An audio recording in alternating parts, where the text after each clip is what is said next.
Hello, I'm Jane Robertson from Frog Systems, creators and provider of the employee wellbeing streaming service Ashia. And today we're discussing how to manage alcohol in the workplace. It might sound like an odd thing to say that you'll be able to manage this because drinking is, after all, an individual choice. But if you are drinking too much or making alcohol a big part of your social events or your team bonding, it can have a significant impact not only on your own well-being, but also that of the people you work with, those who work for you, and the culture and productivity of your organization. With the help of three brilliant guests, we're going to look at how and when alcohol can become a problem at work, how to help an employee if they are struggling with alcohol, and what workplaces should and could do to change their culture around alcohol. As always, we would love to hear your questions and comments, so please do put those in the chat. Now, first of all, I'd like to introduce our three wonderful guests today. First of all, Susan Laurie.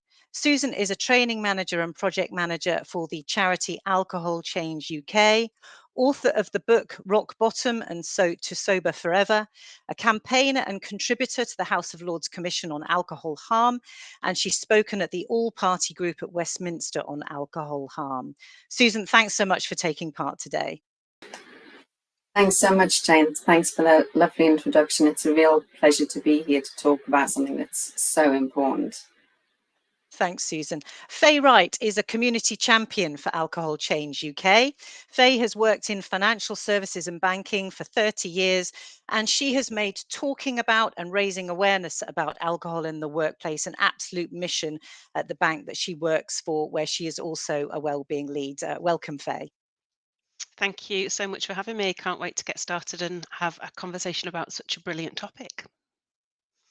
And Ian Dykes. Ian is a senior tax partner in the professional services firm he works for, where he is also a mental health advocate, helping other colleagues who might be struggling and who, like both Faye and Susan, has had his own experience of excessive alcohol consumption. Ian, thank you so much for joining us today. Thanks for inviting me, Jane. Looking forward to the discussion. It's really great to have all three of you here. And I guess the best place to start is if I could ask each of you to explain your own personal experience around alcohol and the impact that that did have on you in your work and career. Susan, could I start with you? Yes, of course. Alcohol had a big impact on me to the point where I almost died because of a dependence to alcohol, a serious addiction. But years ago, when I started out on my professional career, I wasn't somebody who had drank, as a teenager or anything, but I did use alcohol probably for a bit of confidence with my peers. I worked in large pharmaceutical companies, and there was a big drinking culture. So alcohol was part of the, conferences, sales conferences, part of entertaining. So it sort of crept into my life, and I very happily joined in. But in those days, we were talking quite a while ago. I know it's still quite a taboo subject now, but back then I wouldn't have dreamt of when I, was maybe a bit concerned that I was drinking a bit too much before I had a problem. I would have thought if I mention this to my boss, my card will be marked. That it's a problem. That there's a lot of fear around drinking and about speaking out. So yeah, I didn't feel that I could bring up any concerns that I had about my drinking because of the culture that existed in organizations and still exists in the workplace. And it became a real issue for me. Yeah, and thank you for being so honest. And I really appreciate all three of you being so honest with us today. Ian, what was your experience? So quite similar to Susan in many ways. So I started in 92. Really was common to have a drink after work. It was very common to have a drink at lunchtime in those days. And so team socials, catch-ups, client entertaining, kind of alcohol was kind of woven into the fabric of what we did. And like Susan, it kind of, you wouldn't certainly wouldn't have thought about saying, oh, I think I might have an issue here. And the firm, the firm I'm in has got very clear policies, both in terms of kind of helping people who have issues with alcohol, but also guidelines about how to manage situations where alcohol will be involved. And it's fair to say I hadn't really engaged with those. And I think many people don't. I mean, even though my relationship with alcohol was, over the years, kind of gradually becoming kind of more of a serious matter. And what happened to me was, this is about 5 years ago, at an event which I'd organised and at which I was the most senior person, various things went wrong. And I had drunk too much personally to make a meaningful intervention in that situation. And in the aftermath of that impacted on my performance rating. But also I had to kind of, at a personal level, I had to step out of the role that I was in at the time. And that was, that for me was a really big wake up call. And so subsequent to that, I stopped drinking altogether. And in my role now as a mental health advocate, I'm kind of helping people in the firm who are kind of going through a similar experience. But it took that kind of seismic occasion for me to really kind of take stock. And I, frankly, I hadn't really been aware that it was a problem until I look back on it in retrospect. And I think I want to speak to people, or many people who find themselves in that situation too. So that's my story. Thank you for sharing that. And Faye, was your experience somewhat similar or different? Yeah, so I guess if I look back, being in the career, as you said, from the age of 16 at the same organisation, I remember in my early to late 20s, we had a lot more events going on, a lot more work events. I recall being quite drunk at a lot of those events, to the point where my boss actually had to get me home in a minibus and hand me over to my husband and say, "I'm really sorry that Faye's so drunk." And you look back at that and go, what the heck was I doing? And what do people think about you? But you were in an era where the culture of drinking was seemed fine. It was outside of work, so there was nothing ever really said about it.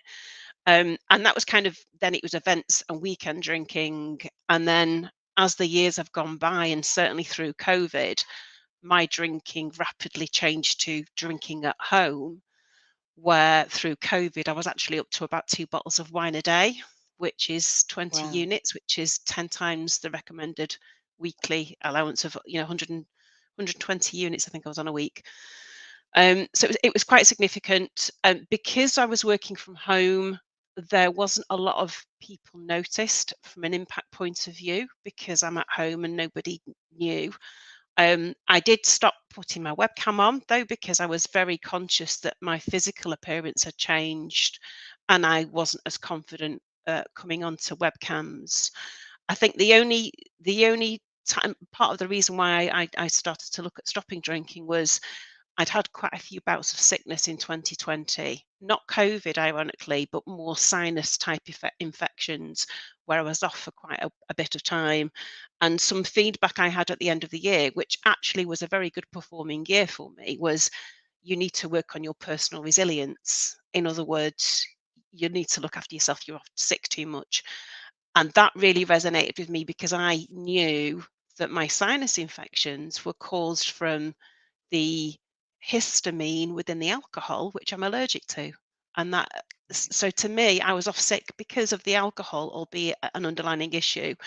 So yeah, it was quite strange that, looking back now that I do talk quite openly about alcohol, the amount of people that said we had no idea. My existing line manager at the time said, "What could I have done differently? I didn't know. Did I miss something?" Because they felt guilty that they weren't there to support me. So yeah, completely different scenario, I guess, to what Ian said. Yeah, but those experiences all come down to, one, the effect on you personally, but two, the effect on the workplace and your working environment. And Susan, I know Alcohol Change UK do a lot of research and campaigning in this area. And we're having this discussion today because a lot of people are worried about this still, and the impact that it has in the workplace. What are the kind of up-to-date figures on the costs both to the economy and to organisations through alcohol harm? Yeah, there's a whole wealth of stats out there, so coming from different places. So I was just going to say that, these are all available on the Alcohol Change UK website, but they are quite striking. And when you think that the majority of people who die from liver disease are of working age, we really do need to address this age group and the workforce. But things like absence, 3 to 5% of all workplace absence is alcohol related. There are 17 million sick days. Things about being drunk at work. 15% of employees have admitted to being drunk on the job. Accidents as well. 40% of all industrial accidents are linked to substance abuse, and alcohol is responsible for 20 to 30% of all recorded accidents. But what I really want to focus on, that people might be surprised about, you talk about the cost to the economy, which is it's about 7.3 billion annually, the impact. But it's not all about the things like the accidents and stuff, or people like me who became dependent. There's something called presenteeism, that because of hangovers are the real hidden cost to the economy. And one statistic that's really striking is that 80% of workplace alcohol problems involve employees who aren't alcohol dependent. So with hangovers, you have people who are turning up tired, who are turning up concentrates. They're tired because an alcohol-induced sleep is a fitful sleep. It's not a good sleep.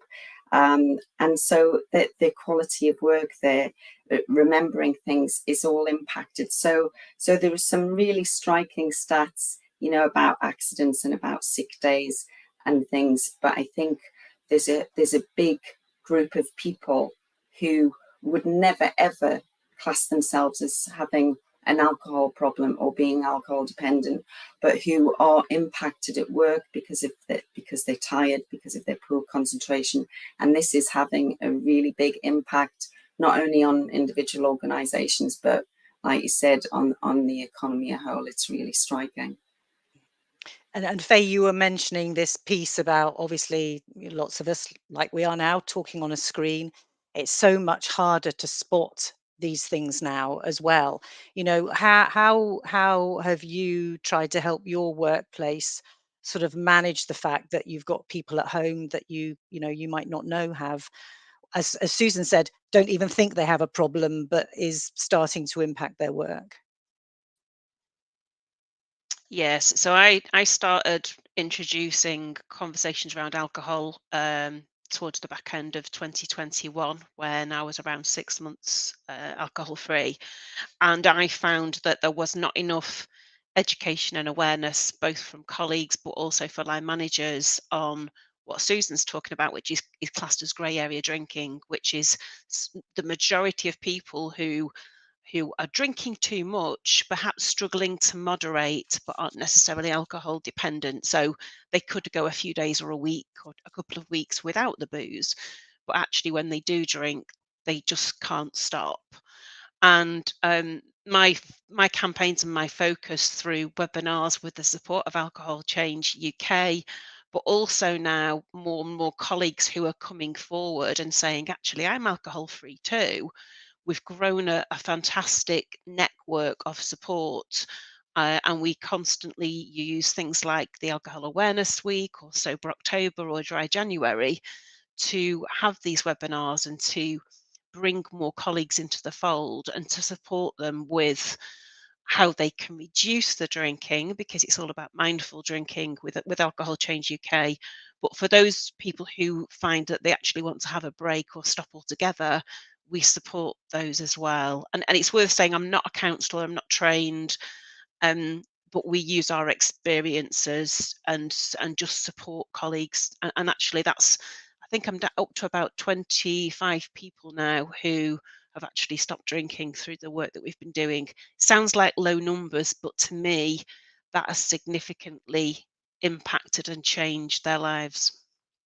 And of course, by sharing their stories, they start to get other people thinking about whether maybe I shouldn't be, consuming quite so much. Ian, you talked about, the impact that it had on you in career. And obviously you're a bit further along in your career, but I'm very conscious in professional services. You've got lots of people coming into your sector straight out of university, probably graduates, where can be a drinking culture already established before they even get to the workplace. Is there something in that, do you think? Is it difficult for employers, when people have come onto these graduate schemes and the culture continues out of university and into the workplace? It's inevitably true. What you're saying is true. So a lot of it's still the case, and it always has been, that a lot of socializing that happens when people are coming straight from university into the kind of work environment, especially when there's a large graduate intake, involves socializing. It's only natural. And I think, when I look back, I think once you stop drinking and you kind of have a different, your own behavior is now different, you kind of start to reflect a bit on what is happening when your socializing is kind of centered on drinking. And what's really happening is, and I think this is clear to many of us, is that you're excluding a lot of people. You don't mean to, but that is what is happening automatically. And I think one of the things that as an organization we're focused on is a lot more clarity around boundaries, clearer rules around what's okay and what's not okay, but also a lot more focus on the benefits, the importance of inclusivity, the importance of thinking about all of your peer group, and the importance of emphasizing the need to socialize in a way that is inclusive. And I think in many ways that is a more inspiring, it's an inspiring message, and messages around you must not do this and you must not do that. Okay, they're important. It's important to set those boundaries. But I think for that intake, who are usually full of enthusiasm and highly motivated, to say one of the things that's really important to us is that you build a network with all of your peer group, and you do that in a way that includes everybody. It's as I say, it's motivational. It's more motivational. So a lot of emphasis on that, and I personally feel that's very important. Yeah, and Ian, also, the faith and culture, the workforce is very multicultural now, and many young people and older people too choosing not to drink.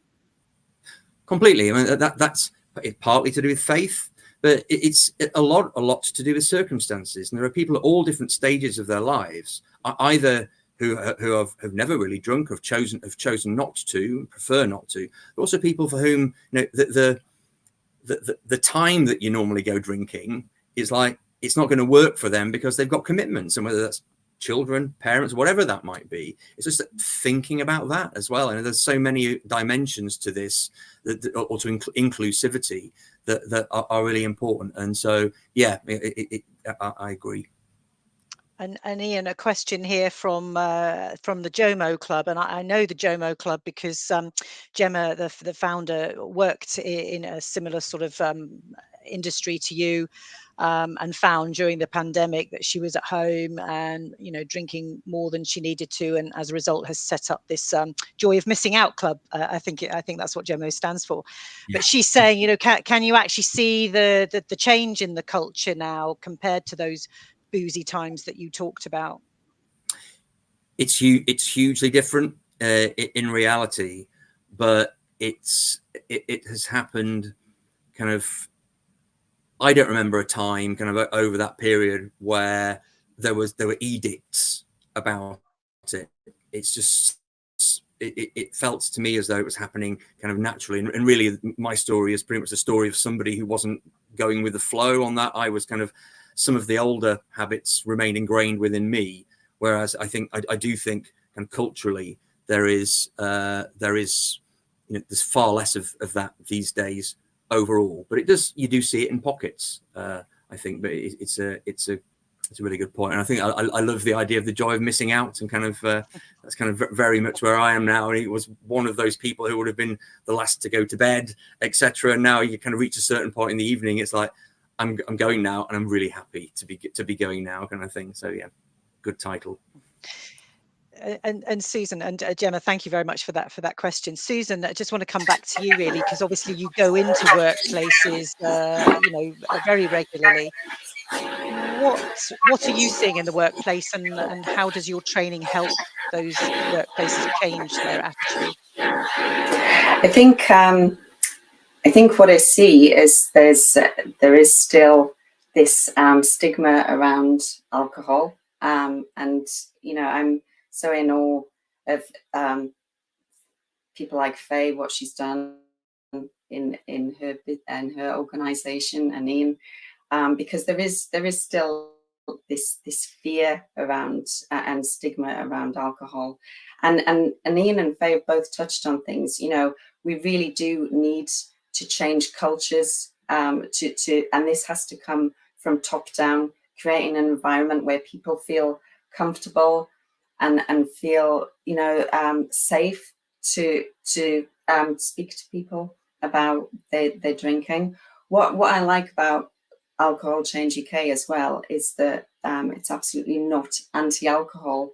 We understand that it is where we live. It's a big part of our culture, and it's here to stay. So we're not on a crusade, an anti-alcohol crusade. It's all about educating people. It's about changing culture. It's about being proactive instead of reactive in an organization, doing stuff, I like to think that I'm helping prevent people become like I was by educating them and by talking to managers. And things like, which Ian talked about, being an inclusive. If somebody chooses not to drink alcohol, don't create events or create rewards that are all connected with alcohol. Being inclusive, making alcohol part of the wellbeing agenda, which it isn't in a lot of places. So changing that culture, that's one of the main things that I noticed that we need to do. But also, things that you've mentioned, looking at things like policy, which some organizations don't have an alcohol policy, or if they do, it's maybe way out of date. Educating everyone again from the top down about alcohol, and that's, I go in not to scare people with my story, but to do things like Faye mentioned, talk about mindful drinking. Let's have a respect for it. If you're going to drink, have a healthy respect for it. These are the things that it can do to you, and this is what can happen. And then really importantly, training line managers to to be sensitive about it, to spot the signs, to know what their company policy is around alcohol, because some of them don't know. So it's those four things: the culture, the policy, the education, and the training. There's a lot of work to do, but there's a lot of fantastic organizations who are looking at alcohol and appreciating that if you don't address it, you're going to end up with somebody scared like I was, who didn't have anywhere to turn, was frightened, being reported or whatever, and then progressing to a really horrible place. So let's just be sensible and mindful about it and educate people. Yes. Susan, thank you. And you mentioned their sort of policy, and Faye, I want to come on to you around that. Is that there isn't really any legislation around this, is there? I think alcohol falls under sort of Health and Safety Act, and then if road traffic and transport, but there's no specific policy. So did your workplace, did you decide to sort of try and help steer your workplace to create policies internally, or did you have something in place already and you've tried to build on that? How did all that work? Yeah, it's funny actually, because when I was struggling in 2020, we've 100,000 colleagues, across the globe, massive organisation. We quite rightly have a central wellbeing centre and a hub with so much brilliant information on there, which was heavily used through COVID. So much around mental and physical health and well-being, as you can imagine. And when I actually did a search on the hub, I found a couple of articles on alcohol, which was around blood pressure and diabetes, very factual. What alcohol can do to you if you drank too much. But I did also find a policy hub on substance abuse, which was for line managers, and that really scared me actually into thinking, if I come forward, what's going to happen? Because it was all about a disciplinary. It was about, if a colleague is found drinking on the job, this is the disciplinary route that you need to follow. And I kind of went, crikey, to Susan's point, it made me even more fearful coming out and talking to my line manager and saying, actually, I'm drinking too much. I'm a bit concerned about it. I was lucky enough that when I did have the guts, and actually from that feedback of saying you need to increase your personal resilience, that was my opportunity to say to my line manager, who was actually a very good friend as well, I am drinking too much. And he was brilliant and said, gosh, yeah, do you know what, Faye? I am too. The wife is, we all are. What can I do to help you and support you?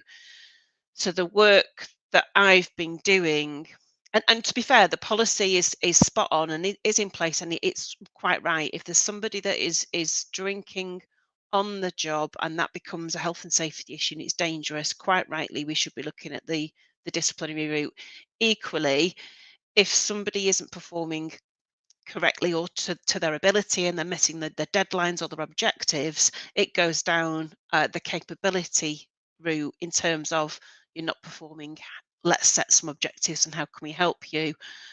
What that capability policy doesn't do, and it's what Susan said before, is it doesn't educate on line managers for how to spot the signs of a colleague and how to actually draw out the fact that they're drinking too much. So we're really good at saying, oh, I'm really stressed at work, and you would say, okay, go for a walk, make sure you're having a break, make sure you're drinking water. What we don't actually say is, how are you coping with that stress? What are you doing after work to cope with that stress?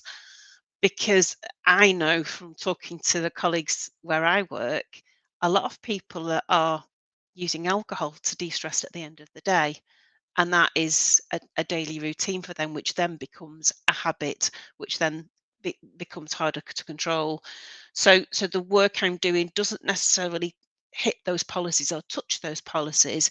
It's on the education, the awareness, the training, but also pulling out more and more colleague stories. The more people talk about their own story, the more we normalize the conversation, the more people will come forward and say, actually, and that's how it's worked with me. I've told my story, more people have come forward. They've told their story, more people come forward, and they're more confident now, knowing that there's somebody that will listen to them and they can get the help without fear of that disciplinary route, if that makes sense, Jane. Yeah, absolutely, Faye, and thank you for that. It's a comment that Sarah Williamson has put in the comments at the moment. The more people who talk about their positive alcohol-free lifestyles as well, the better for us all. And Sarah's one of the experts who actually shares her story on our platform as an expert coach, and she basically helps particularly women who maybe are feeling that they're drinking a little bit too much to kind of drink less and live better, I think is the slogan that she uses. So thank you for that comment, Sarah. Ian, there have been reports, and we all know that the workplace is a factor in all of this. Long hours, workload's too big, that leads to stress, and coping with stress. You can hit the bottle sometimes. So what do you feel is the kind of responsibility of the employer as opposed to the kind of individual in this? I mean, Faye's obviously talked about that, having sensitive conversations and empathetic conversations with your colleagues. You can't necessarily stop somebody from drinking. So how can you kind of work around that, and what's the balance that we need to get here? Yeah, I don't have a lot to add to Faye's very comprehensive answer on that, because I completely agree with her across the whole domain. I think that it's clear that you need to set the clear boundaries around acceptable behavior and acceptable performance levels. And then beyond that, and the difficulty here, of course, is that generally speaking, it is socially acceptable to drink. And when we think about the kind of stress levels, somebody says it's wine o'clock, it's absolutely kind of normal, in inverted commas, to think that way. So to how we kind of frame that conversation around something that for many people is just a normal part of the routine is quite difficult. I think the most important thing, and I agree with Faye here, is to share experience. And what's happened in our organization, I know this is true in many, is that over the last probably 10 years, maybe a bit longer, the stigma around mental health issues there's been a huge sea change there, largely driven by people being open about their experiences and to create an understanding that you can talk about this, and you will not be you'll not be penalized if you do, and it's not something that you should be ashamed about.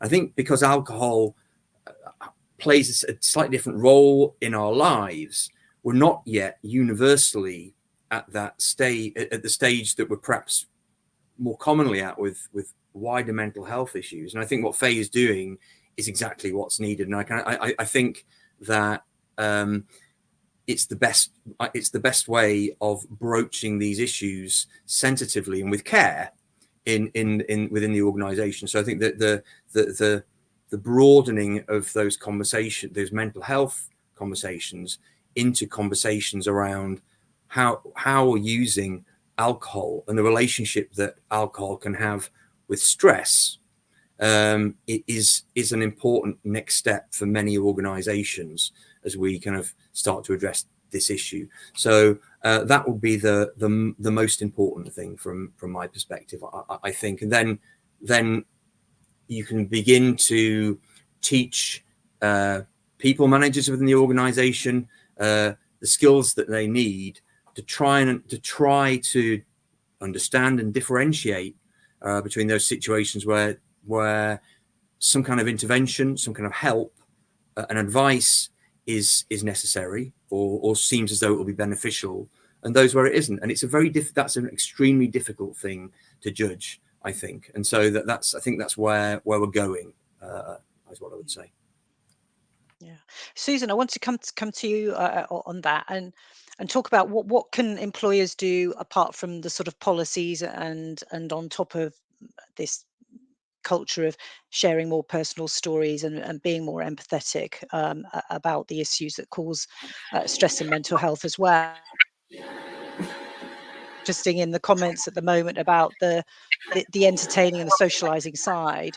Very often it's well, we've got alcohol, you've got an event, social event, we've got alcohol there, and we'll put out some orange juice or something like that.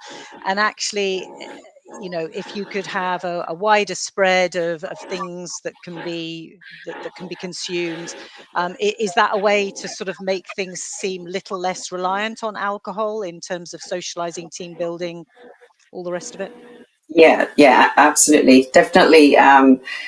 Having events that aren't revolved around drinking full stop, anything, looking at different events. But what you said about when there is an event on where alcohol is involved, it can be quite insulting, the choice of drinks that they make available for somebody who doesn't drink alcohol. It's almost giving out this message that if you don't drink alcohol, you're not really important, we're not that bothered, it's orange juice or water or yeah, really looking. I mean, there are, over the past few years, there are so many fantastic alternatives, and I'm not just talking about alcohol-free wine or alcohol. I'm talking about actual alternatives to alcoholic drinks. So it is looking at that. But I wanted to come back to as well to what Ian and Faye was saying about, you know, people turning to alcohol and in times of stress, which people do, and Faye was talking about, and they were both talking about working from home, which makes it difficult, even more difficult for an employer to spot. And there's this, as well as that, there's this group of people who before the pandemic would never have dreamt of, you know, drinking at home, who, you know, would have only had a drink if they went to the pub or a restaurant or whatever. But when that wasn't available, they started drinking at home. And for some people, that habit is sort of stuck with them. And then, you know, with the stresses of work and things, it can be really difficult for employees. So in terms of what employees can do, it's all about, again, training people to spot the signs. And Faye said something earlier, which was on my list of things to look out for. You know, on remote, so many people use video calls now, and noticing things like, does somebody always have their camera off? You know, it is more difficult to spot the signs, but there are things that you can look out for, or being late to meetings and stuff. So it's training your managers to spot the signs, because they can be very, very subtle, and especially working from home, and then training them to have conversations, because it has to be handled confidentially, and it has to be handled gently and with respect. So that there should be training. Organizations need to really hit their managers up, their line managers up, with all the tools that they need to tackle this. And then also as well, I always say to people, you know, don't open up a conversation with somebody and then, you know, leave them. If somebody is brave enough to open up to you, have a next step, have a plan, have resources, educate your managers how to signpost somebody where to, what the company can do. So have the full package, not just spotting the signs and having the chat, but then having a next step as well, a complete package. And you know, as we've mentioned before, Alcohol Change UK are fantastic at the training, from spotting the signs to signposting to coaching people from HR, to also helping, you know, write a robust policy that covers everything that you've already talked about. Brilliant. Thank you, Susan. I'm going to come on to what you and Faye are doing to try and change legislation in a moment, but I just wanted to go back to you, Ian. You said that you were removed from your sort of the work that you were doing as a result of what happened to you. What sort of support did you get, talking about what Susan and Faye are saying about that kind of sensitive support, rather than going straight to, you know, the disciplinary route? What was your experience, and how does that reflect now on if there is a problem with alcohol with somebody in the workplace that you're working in? Yeah, I have to say the support was absolutely brilliant. So I stopping was my choice. So there certainly was no pressure from the organisation to say you must stop drinking. That was something that came from me, but there was a lot of support around changing role, for example, and the overall impact. And for me, that's what inspired me to get involved with the mental health advocacy. It's like when you have the support of people when you're going through a situation like that, it makes a huge difference. And so that's kind of part of what I want to do now is that's why I was really tickled by that Jomo comment earlier on. It's like, it's be a bit more evangelical about stopping. If what could have felt like a calamity, I have a completely new lease of life now. What I'm doing is very fulfilling. I feel healthier, you know, and all the fears that you have about stopping, like, will I be as funny, you know, will I be able to, you know, enjoy my socializing in the way that I used to? How will my clients feel about me? When you look back on it, they're kind of, none of those things have proved to be an issue at all, not at all. And so for me, kind of having come through that and having kind of reached the kind of point where I think, wow, how did I let things get to that point? You then start to think, okay, well, let's be evangelical. And part of that is about providing the support and providing a similar kind of support to the support that I got from my friends and my colleagues at that time. Thank you, Ian. Faye and Susan, we've talked that both as representatives of Alcohol Change UK, you've both, I think, been to Parliament and trying to get change to happen at a policy level, at government level. Faye, how has that been? I'm sort of, it made me think, well, going into the Houses of Parliament, if I remember rightly in the press, they have quite a lot of alcohol served in those bars there. And I wonder how that goes down with, with ministers and people working in the civil service there. And, does change have to come from them as well as the policy change? Yeah, you're spot on. When we did actually go into Parliament last November, Susan and I were there to talk to MPs, as you said. There is absolutely a Parliament bars that they can go to so that the public don't see them, etc. And I think there is some resistance for them wanting to change the Equality Act. Basically, what we're doing is we're championing a change in the Equality Act that includes alcohol dependency. So therefore, companies, as an example, would have to add training and awareness onto their agenda. They would have to make reasonable adjustments to support a colleague who would come forward with an alcohol dependency issue. And they're kind of, the feedback that the alcohol change we're getting was it's seen as self-harm, so it's self-inflicted almost. So you're the one that's drinking.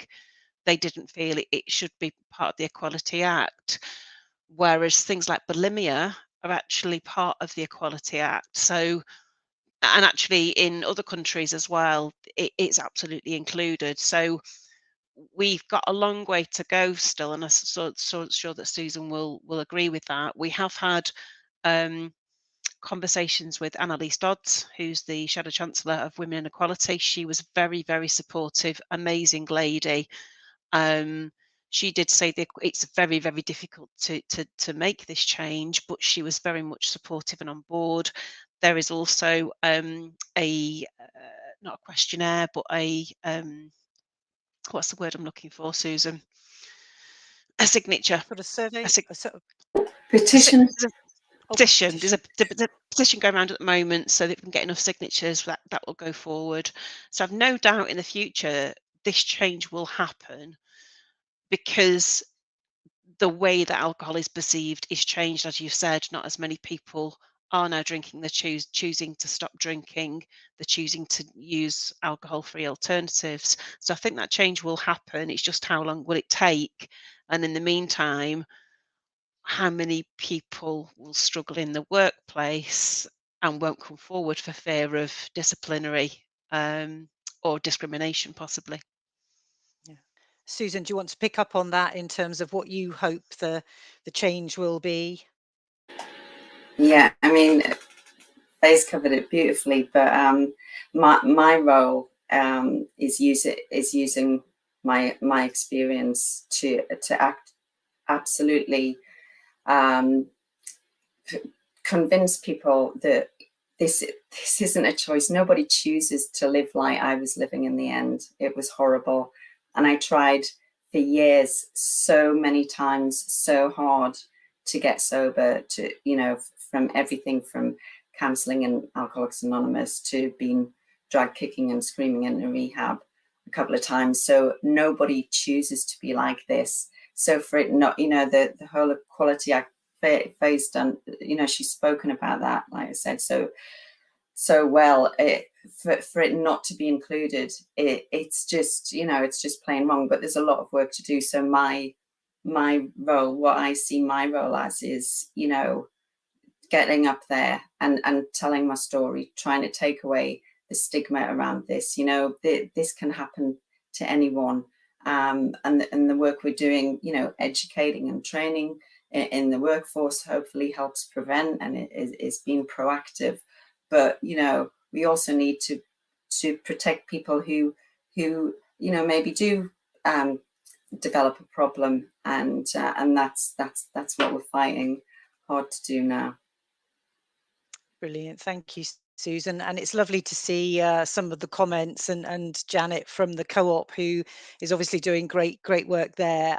So there are workplaces that are following the lead set by the organisations that Ian and Faye work in, which is fantastic.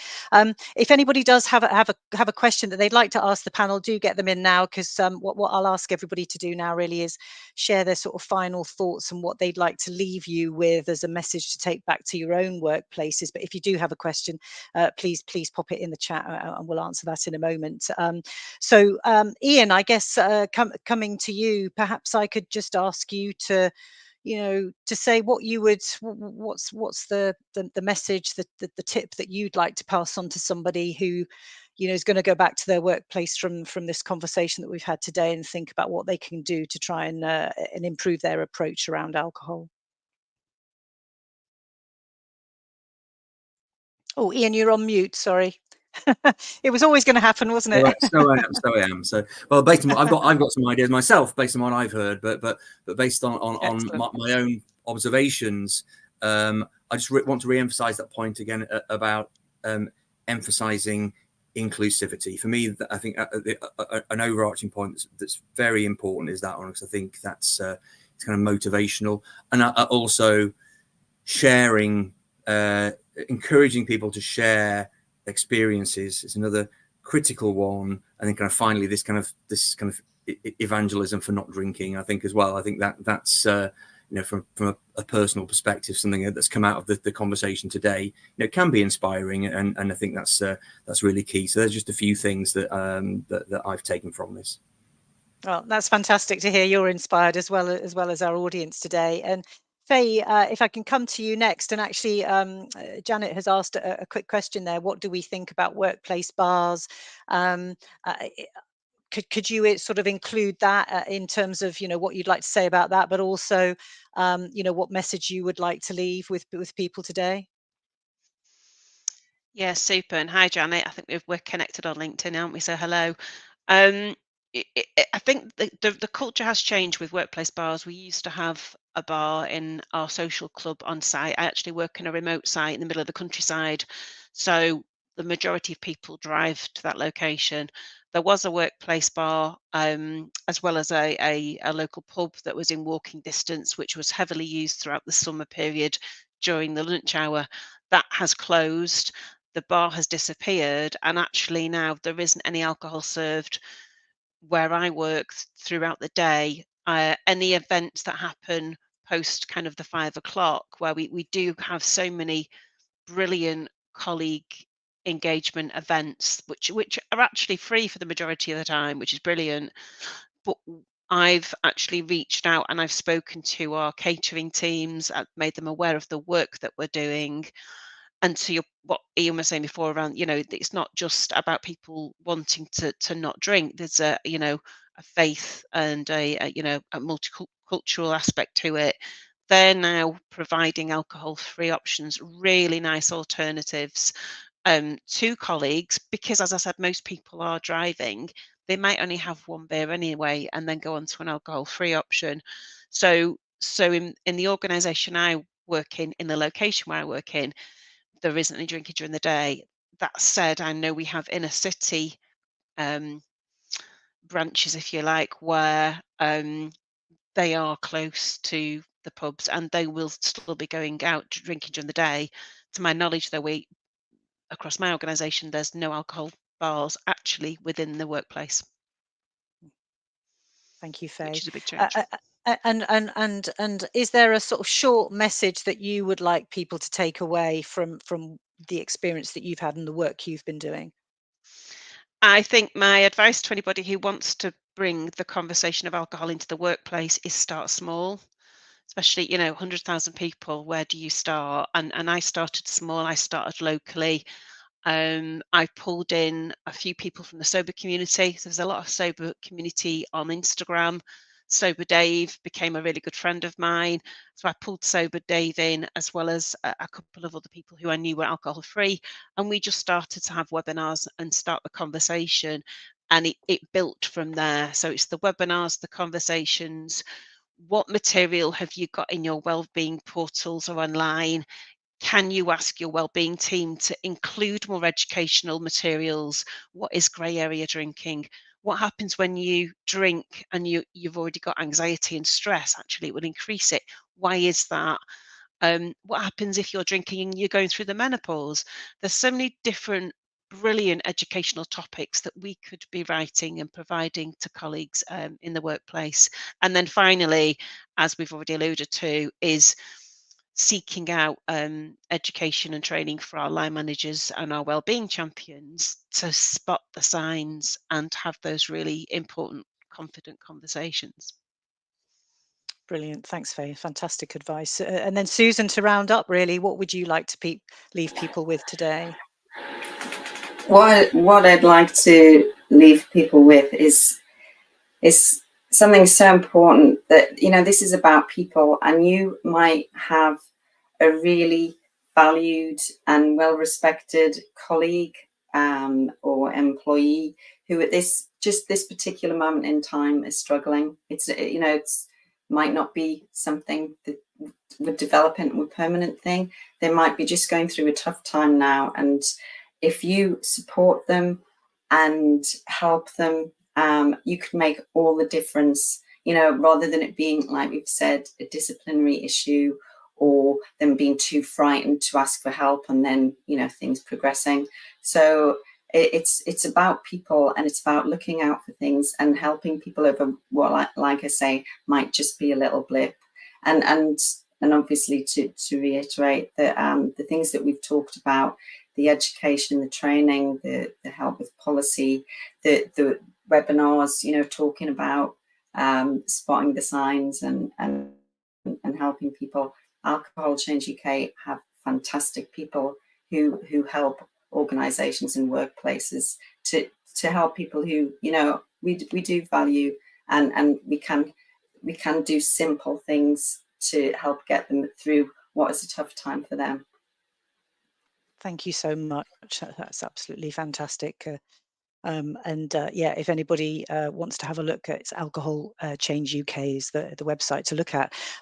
This conversation, which we're just about to wrap up, was brought to you by Frog Systems. Our wellbeing streaming service, Ashia, is a complete on-demand platform full of personal stories, expert opinion, signposted support and resources around subjects very much like this. We talk about alcohol, we talk about lots of taboo subjects on the platform, and it's there to support your employees through the life challenges that they face. So you can find out more on our website, and please do visit that, or follow us on social media. And thank you so much to all our guests, Susan, Faye, Ian. You've been absolutely brilliant, and thank you to everybody for all the comments and the questions. Thanks very much for watching. I really hope that this conversation helps you to bring change to your workplaces, and do enjoy the rest of your day. Thanks for joining us.